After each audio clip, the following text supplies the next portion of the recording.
अस्सलाम वालेकुम स्टूडेंट्स। आज हम पढ़ने जा रहे हैं chapter number 4 current, electricity and magnetism. इससे पहले हम चैप्टर के मायने समझेंगे।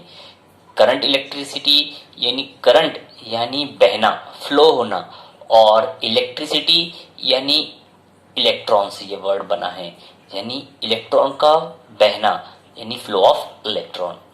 अब हम पढ़ेंगे कि गुड कंडक्टर और बैड कंडक्टर क्या होते हैं। गुड कंडक्टर यानी जिसमें से इलेक्ट्रिसिटी पास होती हो, और बैड कंडक्टर यानी जिसमें से इलेक्ट्रिसिटी पास नहीं होती हो।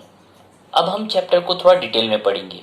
A current is produced by the flow of both negatively and positively charge particles, यानी मनफी जर्रात और मुस्बत जर्रात के बहने की वजह से इलेक्ट्रिसिटी पैदा होती है। अब हमारा नेक्स्ट टॉपिक है पोटेंशियल डिफरेंस यानी बरकी हवा का फर्क, जिसका यूनिट है वोल्ट, और करंट का यूनिट है एम्पियर। जिस तरह से पानी ज्यादा बहाव से कम बहाव की जानिब बहता है, वैसे ही इलेक्ट्रॉन भी ज्यादा से कम की जानिब ये जाते हैं। फर्ज कीजिए कि एक जानिब 10 इलेक्ट्रॉन है और दूसरी जानिब सिर्फ 1 इलेक्ट्रॉन है, तो बरकी हवा का फर्क यानी पोटेंशियल डिफरेंस 9 वोल्ट रहेगा। तो आइए अब स्टूडेंट्स, अब हम ड्राई सेल यानी खुश बकी खाने के बारे में पढ़ेंगे। आपने देखा होगा कि वॉल क्लॉक या फिर रिमोट वगैरह में जो सेल होते हैं, असल में वही पेंसिल सेल या ड्राई सेल से कहते हैं। ये सेल लीजिए, आप उसे ऊपर का उसका कवर निकाल लीजिए। अंदर आपको एक व्हाइटिश कवर नजर आएगा जो कि जिंक का बने हुआ होता है, और वो नेगेटिव पोल होता है सेल का। अब ये कवरिंग को तोड़ दीजिए। जैसा कि आप फिगर में देख रहे हैं, अंदर आपको एक कार्बन की रॉड नजर आएगी। ये सेल का पॉजिटिव पोल होता है। कार्बन रॉड के अतराफ में मैग्नीज डाइऑक्साइड का पेस्ट होता है, और इस पेस्ट के अतराफ में जिंक क्लोराइड और अमोनियम क्लोराइड का पल्प होता है, और आखिर में इसे मेटल कैप के जरिए बंद कर दिया जाता है। Next cell is a lead cell. जैसा कि आप फिगर में देख रहे हैं, इसमें लीड ऑक्साइड पॉजिटिव टर्मिनल के तौर पर काम करता है और लीड नेगेटिव टर्मिनल के तौर पर काम करता है। इस केमिकल रिएक्शन की वजह से दोनों भी पोल पर इलेक्ट्रिक चार्ज पैदा होगा और इलेक्ट्रिक करंट बहना शुरू हो जाता है। इन पोल्स पर पोटेंशियल डिफरेंस 2 वोल्ट होता है। ये सेल ट्रक, कार या यूपीएस वगैरह में इस्तेमाल होता है। ये सेल को रिचार्ज भी किया जा सकता है। अब हमारा नेक्स्ट टॉपिक है इलेक्ट्रिक सर्किट यानी बरकी दौर।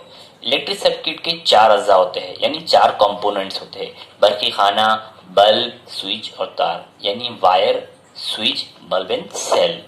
अगर एक से ज्यादा सेल एक साथ जोड़े जाते हैं तो उसे बैटरी कहते हैं। अब हम चैप्टर के दूसरी जानिब आते हैं, यानी मैग्नेटिज्म, मकनातीसियत। मैग्नेटिज्म यानी किसी भी गुड कंडक्टर में से जब इलेक्ट्रिसिटी पास की जाती है तो उसमें मैग्नेटिक पावर आ जाता है, यानी वो पूरी तरह से मैग्नेट बन जाता है। अब हम इसे 2 तरह से समझेंगे।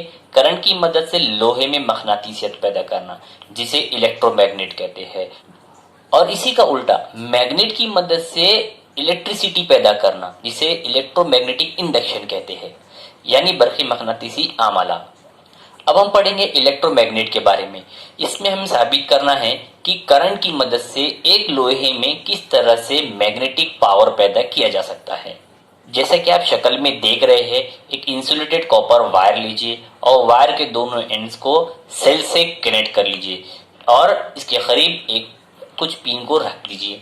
जैसे कि आप कनेक्ट करेंगे तो वायर में से इलेक्ट्रिसिटी बहना स्टार्ट हो जाएंगी, स्क्रू में मैग्नेटिक प्रॉपर्टीज आ जाएंगी और पिन्स स्क्रू की तरफ अट्रैक्ट करेंगी। अब जैसे ही हम वायर के दोनों एंड्स को सेल से डिस्कनेक्ट करते हैं तो वायर में इलेक्ट्रिक करंट बहना रुक जाएंगी, जिसकी वजह से स्क्रू की मैग्नेटिक प्रॉपर्टीज पूरी तरह से खत्म हो जाएगी और आखिर में पिन भी नीचे गिर जाएंगी। इससे ये साबित होता है कि करंट की वजह से लोहे में मैग्नेटिक प्रॉपर्टीज पैदा की जा सकती है। अब हम इलेक्ट्रोमैग्नेटिक इंडक्शन के बारे में पढ़ेंगे। सबसे पहले हम इंसुलेटेड कॉपर वायर का कॉइल लेंगे, जिसको एक वायर के जरिए गैल्वेनोमीटर से जोड़ेंगे। गैल्वेनोमीटर एक ऐसा इंस्ट्रूमेंट है जिसकी नीडल की हरकत की वजह से मालूम होता है कि करंट है या नहीं। अब आप मैग्नेट को बहुत ही ज्यादा तेजी से कॉइल के करीब और दूर लाए और ले जाए, आपको गैल्वेनोमीटर की नीडल में हरकत नजर आएंगी।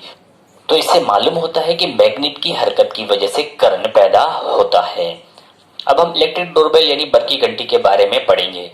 पहले हम डोरबेल की स्ट्रक्चर के बारे में पढ़ेंगे। एक हॉर्सशू शेप लीजिए और उस पर इंसुलेटेड कॉपर वायर इस तरह से लपेट लीजिए कि बरकी मकनातीस यानी इलेक्ट्रोमैग्नेट पैदा हो जाए। वायर के एक एंड को सेल से कनेक्ट कीजिए और अब जो हॉर्सशू शेप का लोहा है उसके बिल्कुल सामने फ्लेक्सिबल स्ट्रिप यानी लचकदार पट्टी को रख लीजिए और फ्लेक्सिबल स्ट्रिप पर एक हैमर लगाइए और वो हैमर के सामने एक मेटल गोंग रखिए। अब स्क्रू लीजिए, स्क्रू को इस तरह से फिक्स कीजिए कि इसके एंड फ्लेक्सिबल स्ट्रिप को टच करे और दूसरे एंड यानी सेल को कनेक्ट करे। अब वायर के दूसरे एंड को फ्लेक्सिबल स्ट्रिप के जरिए कनेक्ट कीजिए। इस तरह से डोर बेल का सर्किट मुकम्मल हो जाएगा। अब हम इलेक्ट्रिक डोर बेल की वर्किंग के बारे में पढ़ेंगे। जैसे ही हम स्विच ऑन करते हैं तो करंट बहना स्टार्ट हो जाएगा। हॉर्सशू आयरन कोर यानी लाल नुमा लोहे में मकनातीसियत पैदा हो जाएगी जिसकी वजह से फ्लेक्सिबल स्ट्रिप को अपनी तरफ कशिश करेगा और हैमर मेटल गोंग से टकराएगा और एक बार आवाज पैदा होगी। लेकिन उसी दौरान स्क्रू का ताल्लुक फ्लेक्सिबल स्ट्रिप से टूट जाएगा और करंट का बहना रुक जाएगा जिसकी वजह से आयरन कोर की मकनातीसियत खत्म हो जाएगी और फ्लेक्सिबल स्ट्रिप अपनी जगह वापस आ जाएगी और स्क्रू से दोबारा कनेक्ट हो जाएगा और फिर से सर्किट कंप्लीट हो जाएगा। इस तरह से ताल्लुक टूटता है, जोड़ता है और घंटी बजती रहती है। तो स्टूडेंट्स, ये सबक यही मुकम्मल होता है। सबक में हमने देखे किस तरह से इलेक्ट्रिक करंट और मैग्नेटिज्म काम करता है। खुदा हाफिज।